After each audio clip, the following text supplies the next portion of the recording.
Some people reach a turning point in life when they realize that material achievements, social validation, or fleeting indulgences have not delivered the sense of wholeness they yearn for. It can be unsettling to notice that, while the outer world may look rosy and successful, the inner world might feel empty or unsettled. One might wonder how things came to this state, and unexplainable sadness or loneliness creeps in, seemingly out of nowhere. Even more puzzling is the sense that something deeper must be possible, a level of well-being and purpose beyond mere appearances. For many, this inner call sparks a quest for new perspectives, possibly leading them to examine ideas about energy, quantum principles, or mental states that align with greater fulfillment. Some people have described going through these phases of dissatisfaction. They tried to find fulfillment in romantic relationships, or by climbing the career ladder, or by chasing nightlife excitement. They might have sought acceptance by pleasing others, or by fixating on a partner's approval, a boss's commendation, or social media's applause. But each external source of validation offered only short-lived boosts, leaving them emptier than before. This dissonance between an outwardly fine life and an inward sense of longing can spiral into depression or anxiety, often without warning. And so they might find themselves staring at a clock, waiting for the permissible hour to have a drink to blunt the edges of discontent. Or they might bury themselves in tasks, hoping a new project will supply a spark of meaning. Some realize that they need a deeper sense of purpose if they are to break free from this cycle. Such realizations can prompt them to explore less conventional ways of understanding reality, sometimes referred to as gleaning insights from quantum perspectives or subtle energies. The idea is that our internal states have more impact on our outcomes and contentment than we initially suspect. While these concepts might be labeled intangible or too mystical, an increasing number of people discover that once they adopt them, their day-to-day life begins to feel more vibrant, more purposeful, and more open to possibility. Some people use the term vibration to capture how a person's emotional state resonates, affecting both themselves and their surroundings. To illustrate, stepping into a room full of laughter and warmth often feels refreshing, as though a light, welcoming energy saturates the space.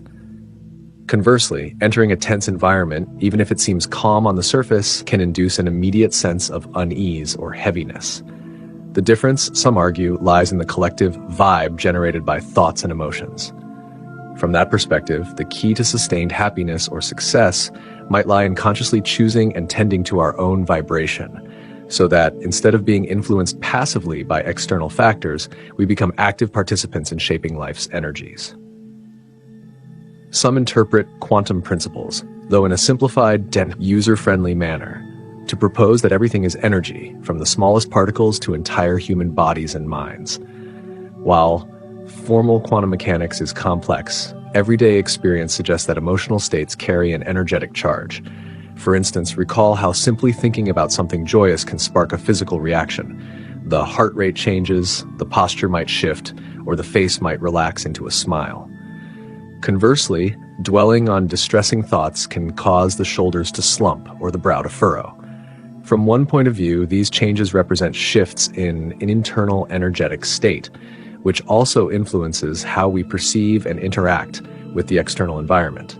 Some also cite the concept that like attracts like, meaning that focusing on positive possibilities tends to generate momentum in that direction, while wallowing in defeat or cynicism often amplifies obstacles. Such reasoning is not purely motivational speak, but has parallels in real life. A person who consistently rehearses defeat or negative expectations might miss opportunities for problem solving or for forging supportive connections.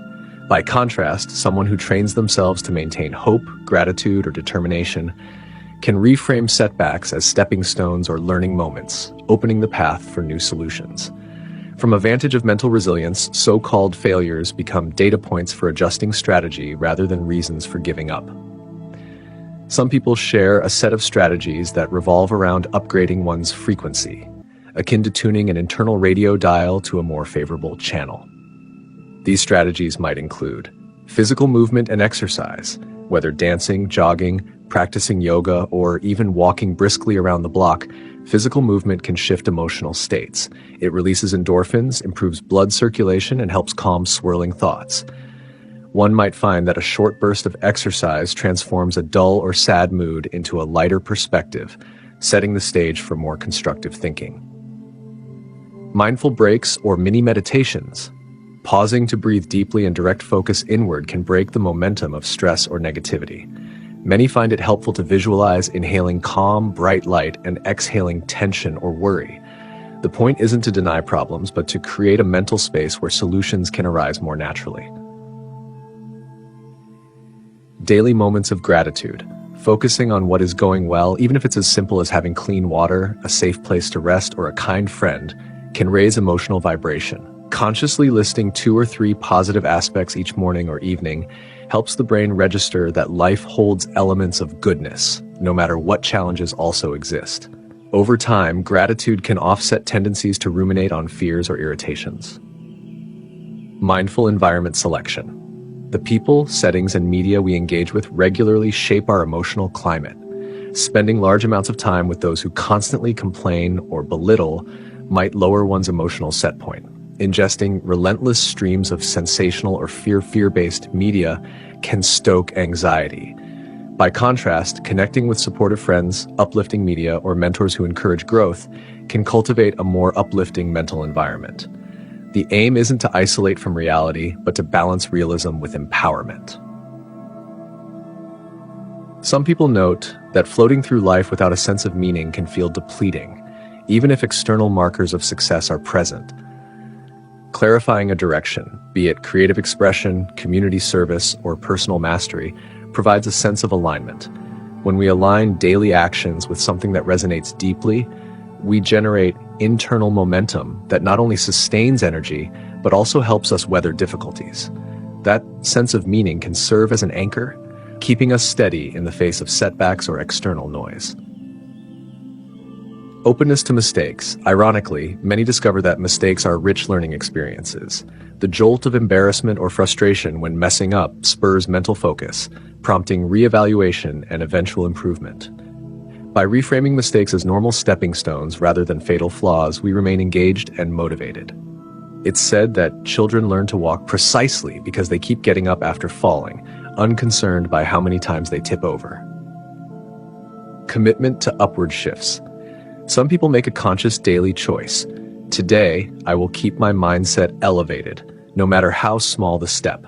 It could be as straightforward as noticing a negative thought and gently replacing it with a more constructive perspective. Or it might involve adopting a repeated affirmation like, I have the power to choose my response, especially in tense moments. These small mental pivots accumulate, shifting the habitual emotional baseline. Some also emphasize that none of these steps guarantee a life free of sorrow or difficulty. In fact, sadness and challenges remain integral parts of human existence, teaching lessons about empathy and resilience. The difference is that by recognizing the role of internal states, a person can more quickly bounce back from adversity. Rather than being mired in a chain reaction of negativity, they can harness an internal sense of calm or positivity to navigate storms. Over time, this fosters a spirit of resourcefulness, a recognition that while one cannot control every event, one can at least shape how to respond. The daily practice of aiming for a higher emotional frequency can yield subtle transformations.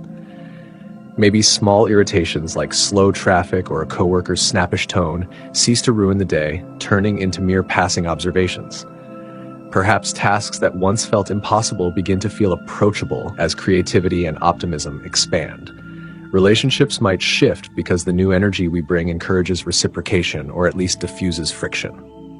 In some cases, bigger breakthroughs occur. A job offer materializes or a project finds the right collaborator, seemingly by coincidence. From this perspective, coincidences can be reinterpreted as resonances with the energy or intention one sets. Some caution that a high-energy approach does not mean disregarding real-life constraints, professional responsibilities, or mental health conditions. If someone faces severe depression, professional help and supportive interventions remain critical. The concept of vibration or quantum perspective should supplement, not replace, sound medical or psychological care. Likewise, a consistent meditation or reflective practice complements rather than negates the necessity for balanced living, sleep, social connections, nourishing meals, and so forth. In the end, people who discover these approaches often experience a sense of liberation. They realize, sometimes for the first time, that their happiness isn't wholly at the mercy of what others think or do. If a friend cancels plans or a client criticizes a project, that event might momentarily sting, but it doesn't have to hijack the entire day. Behind each disappointment, there remains an internal landscape that can be nurtured. Some notice that once they rely less on external validation, they can engage in romantic relationships, careers, or even nightclubs from a place of wholeness, rather than desperation or approval seeking. From a broader standpoint, living with attention to energy and emotion fosters a sense of connectedness. People realize that their elevated or diminished mood ripples outward. If one enters a room brimming with frustration or bitterness, that low vibe can subtly affect others. Conversely, if one consciously aims to bring warmth and encouragement, it may lift the group dynamic. In that way, personal happiness and communal well-being interlink. Each individual's practice of raising their own frequency not only serves personal goals, but can also brighten the collective atmosphere. To recap, many have discovered that external acquisitions, like romance, job titles, or entertainment, do not deliver an enduring sense of purpose. What truly sustains them is a cultivated inner environment, shaped by the interplay of thoughts, feelings, and intentions.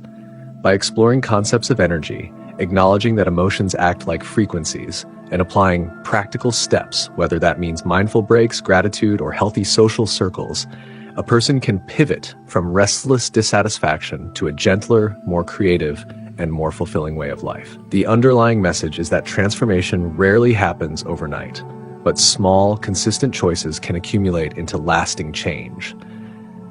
And once a person taps into this reservoir of internal empowerment, they often find themselves better prepared to face life's unpredictable challenges while still maintaining a deep sense of connection and hope.